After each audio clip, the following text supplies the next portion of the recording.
Alright, so before we get started with this video, I would like to clarify that there will be no spoilers for The World Ends With You or Neo The World Ends With You in this video. Even though this is an anniversary video and both of these games are now over a year old, I want to make sure that people that haven't played this series can still enjoy this video. So, just want to put that out there.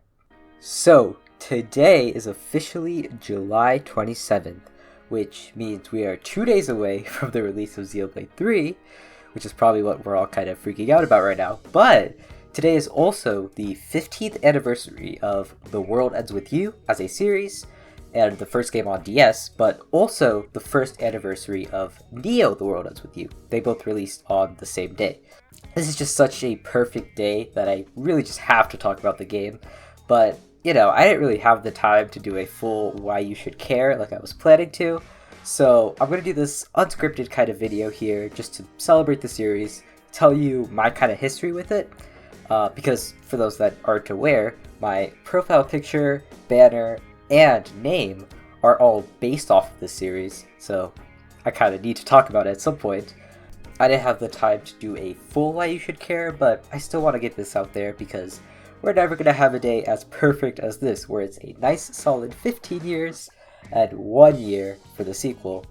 It's just too perfect. I can't just not talk about it. Alright, so I have heard about this series before, but really the start of my interest here was actually with Neo The World Ends With You's announcement at the end of 2020.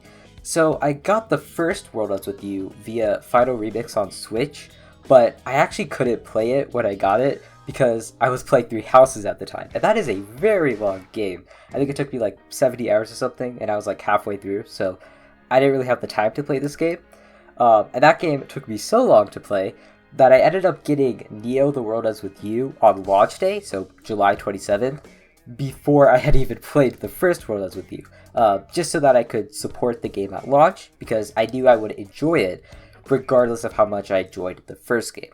And so eventually I did play the first game, and honestly, I absolutely love it. I would personally give it a 5 out of 5, which obviously the highest score I could give. Just something I like about it, the combat was very unique and fun. It's a little because the controls on the Switch version are kind of but I still enjoyed it. But the things about the game that are amazing are the story and the characters and the style, and they're just amazing. So just to kind of get into the story a bit, so it takes place in Shibuya, so the real life location of Shibuya, not like a fantasy setting or anything like that. And basically, this boy named Neku wakes up in the middle of the Shibuya crossing, and he has amnesia. He can't remember anything about his past.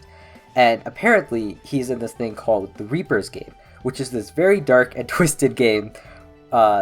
I guess I won't spoil it, but it's a dark and twisted game. It has a dark secret to it, and basically these people are here for a reason, and now they have to win by having everyone else lose and die. So it's a very dark game, but the whole thing still has a very fun and lighthearted mood because of just the Shibuya setting. It's very bright and colorful, and the characters have these very vibrant designs, and so even though the story conceptually is pretty dark, it still ends up being a very fun story. Now, for my characters, my favorite obviously has to be Joshua, or Yoshiya Kiryu, as he is known officially. He's my favorite in the whole series, and probably one of my favorite characters ever in any game. But there are still other amazing characters, like Neku, the protagonist, and he has amazing character development. And then there's also just really great side characters, like Shiki, Beat, and Rhyme, and of course, Sho Minamimoto. So Zeta slow! By far, the highlight for the entire series is the style. I know that I'm going to say that a lot. It's the best word I could use for it. This is the combination of the art style, the character designs, the music, the menus, all that kind of stuff. So for the music, I'd honestly go as far as to say that this is one of the very best soundtracks of all time. Actually, both of these games are. Some of my favorite tracks here are Shibuya, Twister, Rush Hour, Game Over, Emptiness Hand. and that's the track tile. It's just emptiness. And this definitely is not going to be a game for everyone. It's obviously very different from like a Final Fantasy or even a Xenoblade, right? But it's still a very amazing game, and I definitely think more people should give it a shot. I'm not going to guarantee that everyone will like it, but at least consider it. Alright, so like a fun little personal story. So Final Remix comes with this expansion story called A New Day. It basically sets up for the sequel, and it released like in 2018, so 3 years before. And I was under the impression that you had to like do all the secret reports and stuff, which are like these little like lore bits you can read after you do some tasks. So I was going through, I was doing all of them, and then I looked it up. You only had to do the challenge battles. So I ended up doing a bunch of work I didn't need to. That was a little sad, but you know, A New Day is alright. I mean, it's not too special. So yeah, like immediately after finishing A New Day, I hopped into Neo the World Ends With You. Now, to give you context on how much I love this game, earlier that year I got Metroid Dread, and I beat that game 10 times. That is one of my most replayed games ever, and I genuinely thought there was no way any game would overtake it. And Neo still ended up being my game of the year, and probably is now my second favorite game of all time. It's definitely like a flawed game for sure. In fact, arguably it's probably even more flawed than the first game, but I would still personally give it a 5 out of 5 because of just how much it connected with me. Something I really love is it kind of carries over all the style from the first game, but it's even more because of like the menus are better, and like the dialogue boxes are also more dynamic, more stuff can happen with them. And there's also just like a more diverse art style with like the character designs and such. There's a little more variety there. So I definitely like that element. But definitely the highlight for me here is the characters in the story. The first week is slow because a lot of it is recap from info from the first game. But then after that, things really pick up, especially like when you reach the end of the game. Their sense of urgency you feel is just amazing. Like you really do feel like a lot of stuff is on the line here. So I just really love that part of the game. But my favorite part about this game, and I won't spoil it, but it's week 2, day 2. There is a very surprising plot twist that happens at that point. And if you play the game, you definitely know what I'm talking about. At least you should. When I saw that, I freaked out. It was like the craziest thing ever. I was not expecting it at all. And so yeah, some of my favorite characters here. I'd probably go with Rindo, the main protagonist. I know he's a little controversial because Neku was so good, but I will defend him with my life, okay? I think he's amazing. Also, Fret is really good. Shoka and Minamimoto is back here.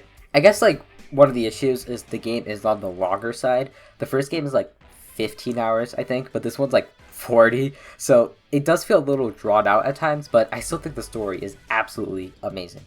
Now, for the music, I'd actually argue the second game is even better than the first game. Just some of my favorite tracks here. You can actually look these up on YouTube, because the whole soundtrack is there, or Spotify, or whatever. So some of my favorite tracks, World Is Yours, Transformation Neo Mix, Breaking Free, Revelation Neo Mix, Unpainted, Last Call, Divide, Scramble, Storm, Your Ocean. Okay, yeah, you get the point. I basically like the whole soundtrack. So the combat, in comparison to the first game, is pretty weird and different. I mean, like, it's nothing like a traditional, like, action RPG or anything like that. But it is still really fun, because there are so many different pins and threads that you can customize. And so there's a lot of depth there, but also just, like, there's a lot of timing and stuff that has evolved as well. So it's a really fun mechanic. And the combat was so fun that I actually went for 100% with this game. Now that took 100 hours, but it was so much fun. I actually just couldn't stop playing the game. For the graphics, I know the 3D graphics might be like a little controversial, but personally I think they look good enough, and they carry over the style very well, but again, that's very subjective. This game also still has the traditional Judy art for like 95% of the story. Those just weren't completely ditched, so there's still that style from the first game, even though they kind of changed up the core graphics. So yeah, it's just an absolutely amazing game. I'd give it a 5. It's not perfect, but I love it so much. And again, it's my second favorite game of all time. I love it so much.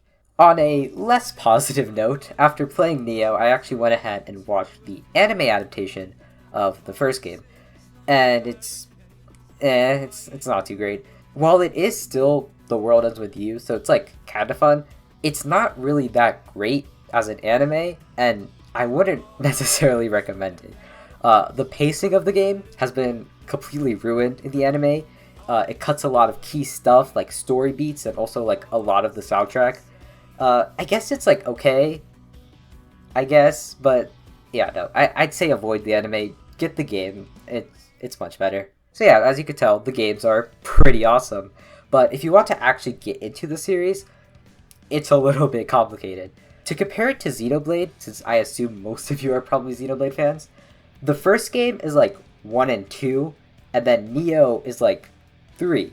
It's a follow-up with its completely own original characters and story, and it's also advertised as being standalone, but you should probably still play the first game just to recognize the references, returning characters, and other things that continue the story. It's definitely not required, like, you can still very much enjoy Neo on its own, but I strongly recommend that you play the first game first. Now, the unfortunate thing is that the first game doesn't really have a definitive version. You have 4 options here: the DS original, mobile version, Switch, and the anime. DS is the original authentic experience.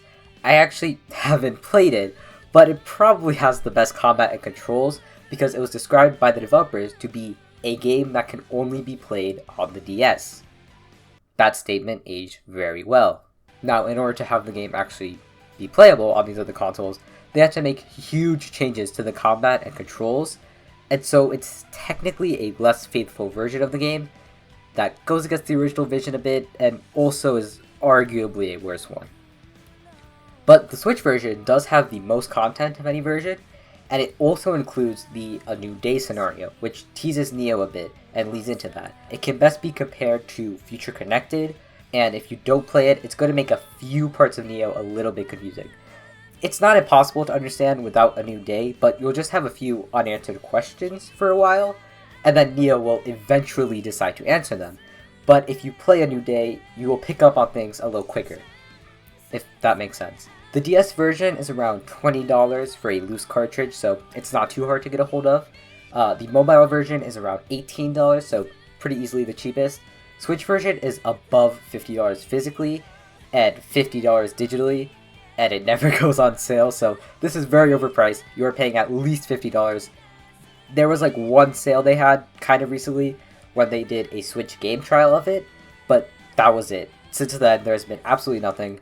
Even when Square Enix does company sales, this game doesn't go on sale. I don't know why, but yeah, this one's very overpriced. So, though I've only played the Switch version, I'd go ahead and recommend the DS one because it's not too expensive to get and it will give you the authentic experience. You will miss out on A New Day, but that's not a super big deal, and it will be better to have at least played the base game before Neo than to have played none of it. The anime is also an option, but it's not super recommended, and I'd only say do it if you cannot do anything else. There are many things it doesn't cover from the base game, and it is easily the worst way to experience the story. But also, it is better than nothing. If you cannot do anything else at all, this one is okay. The anime is free with subs and ads on Funimation's website, and then the dub is available with Funimation Premium and on Hulu with ads, at least in North America. Luckily for Neo, things are a lot simpler. The game is on PS4, Switch, and PC via the Epic Game Store. Unfortunately, as of right now, July 27th, it is not on Steam. Personally, I went with the Switch version and it ran fine, so I have to assume the PS4 version runs fine as well, and the PC one too, but you would have to do some research if you want to really make sure those versions are fine. In terms of pricing, as of right now, Neo is on sale for half off, so $30, on Switch and the PC, again at the Game Store. Not on PlayStation 4 right now, though I believe it does go on sale on that too, so I'd say wait for a sale, because you could get it for like half off, very good deal, and it happens pretty frequently too. Unlike the first game, every time Square Enix does a major company sale, this game does go on sale. So yeah, to conclude, these games are really awesome. They're such memorable experiences, and I'd easily say they're some of my absolute favorite games. They're not going to be for everyone, especially with the combat and their style, and they are very different from traditional RPGs because of their setting. But this series is still super underappreciated, and it does make me actually a little sad that Neo underperformed according to Square Enix. I do want to make a full why you should care at some point for this series, because obviously these are very unorganized thoughts. I have like bullet points here, but I don't have like a script or anything. So I do want to make a full why you should care at some point. But yeah, that's all I gotta say. I gotta thank, I guess, Square Enix for doing one good thing in Neo the World Ends With You. I'm kidding! They have other good games too, like Xenogears. Anyway, yeah, go play The World Ends With You, and thank you for watching the video.